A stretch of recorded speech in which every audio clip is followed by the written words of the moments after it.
Hi, I'm Johnny from UltimatePaperMache.com, and if you've been watching my videos recently, you know that I built this this rooster portrait, I'm calling it. I made the original clay model over a cardboard pattern. You can also make your own pattern, by the way, of an eagle or, oh gosh, any animal, any bird, and you can do it exactly the same way I did if you'd like to follow those instructions. Now, once I had the clay model done, then I put a plaster cloth shell over it. I took the clay out from the inside and then put a final shell using some epoxy clay. I used the brand Magic Sculpt. I really like that stuff. It is waterproof, but this one isn't, because I explained that in my last video. I'm not going to put this outside. Now, I've already put some primer on it, and I did intend to use spray primer, but I ran out about halfway through. So I went ahead and used some primer that I used on the outside of my house last year. It's a bonding primer, really good stuff. I think it's basically the same thing as acrylic gesso, as far as I can tell, and it's an awful lot less expensive. So I'm going to keep using it until the can is empty. But now what I need to do is put the red on here. He's almost all red, and the white feathers. And I realized when I got started looking at it really closely, you know, at the photographs that I was using for models, I realized that I actually put feather patterns on too much of his face, because more of his face is actually this kind of red skin than I realized. I was looking at a black and white photograph when I was putting this together. And that made it a lot easier for me to see the shapes, because I wasn't confused by all the colors and all that kind of thing. But once I started looking at the colored versions of the photographs, I realized that, oops. But that's okay. I don't think it's going to make any difference. I'm just going to go ahead and paint those parts red like I'm supposed to, and I don't think that anybody except you and me are going to notice, right? Now, you also notice I'm back in my studio again. The puppy is all housebroken. Actually has been for a long time, but I just wasn't quite sure. But he's now sleeping in the kitchen, and he can do that all by himself now. I can come back into my studio where all my tools are here. Much, much easier to do. And I get to have my friends back behind me too. So it works out much better for me this way. So I'm going to do the white feathers first.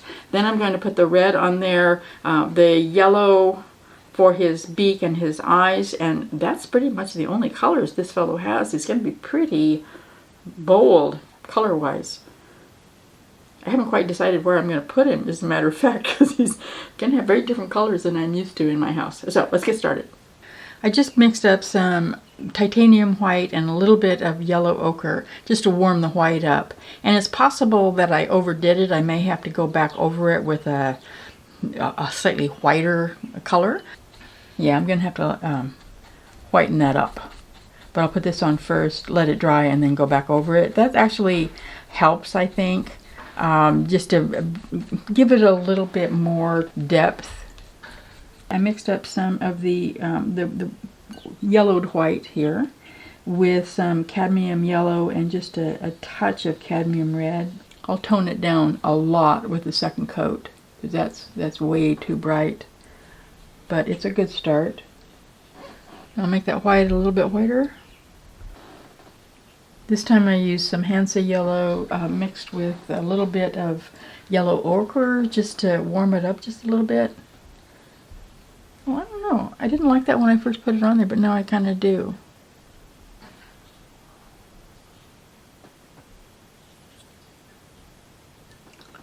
It's just a little bit of black right down here.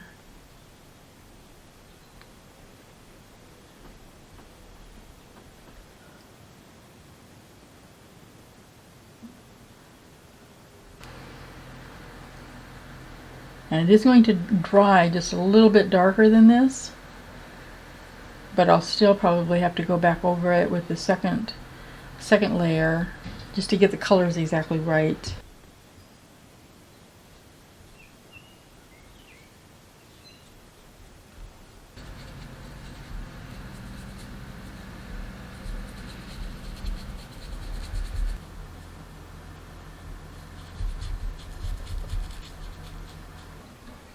Now what I've done here is I wanted to darken it up and make it just a little bit colder, red, if that makes any sense, just because this was just a little bit too orange.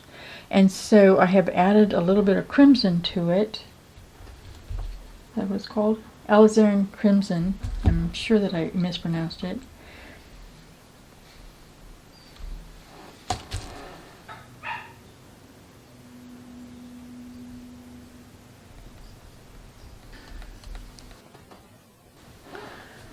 Turns out that a chicken has a tongue the same color as ours. So I just went in the bathroom right in front of the mirror and mixed up some paint. I used white, crimson, and yellow ochre. It's not exactly the right color, but it's really close. And I don't know if I'm going to be able to see them or not. Don't want to touch that red.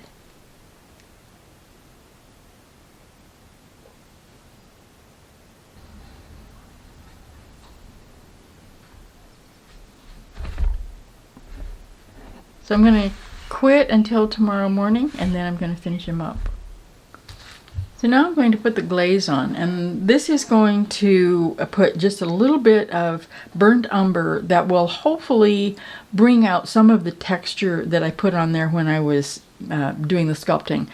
This is kind of a cheating way of doing it because I'm not really a painter, I'm a sculptor, so putting the color on always makes me a little nervous, but this kind of helps it kind of bring everything together and makes it look like I did it on purpose. So anyway, I'm using this satin glazing liquid from the Golden Company. Really like this stuff. It might be possible to use water instead of this and just thin out your whatever color you decide to use. I'm going to use burnt umber just because that kind of makes it look old. If you do use water, though, test it on something else, because what you usually end up with is the paint dries along the edges and then you end up with weird stripes and stuff. I've never been able to get it to work right. This stuff is essentially, it does two things.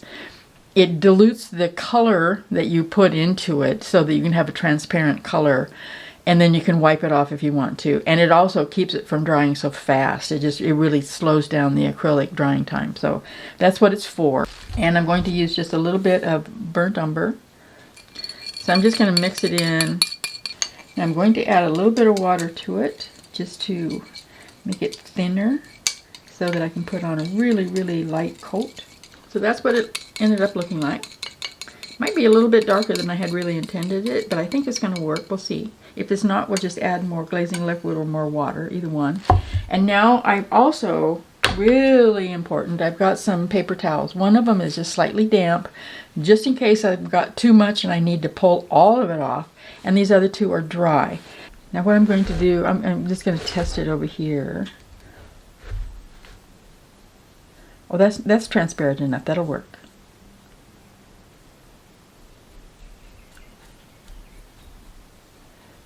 Got to go backwards so that it actually goes into those dips that I put in there. And then I'm going to use my dry one since it's not too dark.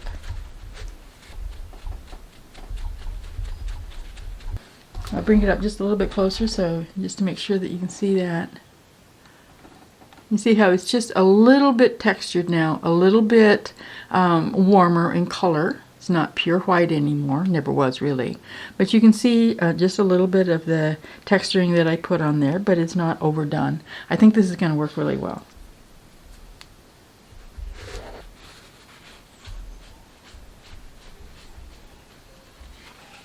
And I'm going to just try it on this red part. I don't even know if it needs it or not, or if it will make any difference. The texture is so light right here, but it kind of tones it down so it might work a little better in my house, I guess is what I'm saying.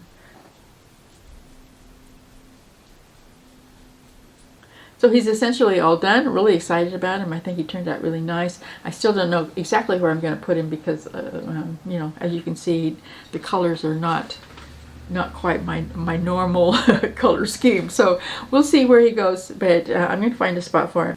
Now I do have another project coming up. I hope you watch for it. It's hopefully it's going to make it easier for us to create realistic human faces. That project is almost finished. I'm really excited about it, like I said, and I hope you watch for those videos. They're coming up hopefully next week.